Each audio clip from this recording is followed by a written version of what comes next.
ጽንስን በማህፀን የምታስወርዱ እናቶች ለመሆኑ ንስሐ አለው?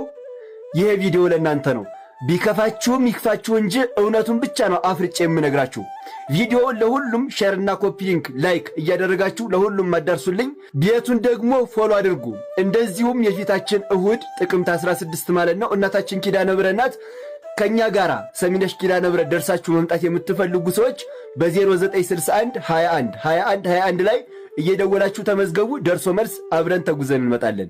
እናም አንድ ጽንስ በ40ኛው ቀን ተስዕሎተ መልክ ይሳልበታል። ያ ማለት አፍንጫ፣ አይን፣ ጆሮ፣ አፍ፣ የተለያዩ የሰው መልኮች እዚያ ጽንስ ላይ ይሳላል።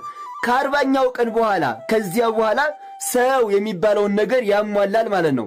እና ያንን ማስወረድ ኃጢአት ነው ወይ ካላችሁኝ በደንብ አድርጎ ኃጢአት ነው። እስከ ምንድነው ኃጢአቱ ካላችሁኝ ደግሞ አንድ ሰውን እንደ መግደል ነው። አንድ ሰውን እንደ መግደል። ምክንያቱም ያ ሰው የሚለውን ነገር አሟልቷል። ስለዚህ ያንን ማስወረድ ሰውን መግደል ነው። ያ ጽንስ ቀኑ ሞልቶ ቢወለድ ጻድቅ ሊሆን ይችላል፣ ጳጳስ ሊሆን ይችላል፣ ንጉሥ ሊሆን ይችላል፣ ሰማዕት ሊሆን ይችላል። ስለዚህ ያንን ማስወረድ ማለት ሰውን መግደል ማለት ነው። ያ ሕፃን በእግዚአብሔር ዘንድ ይከሰናል።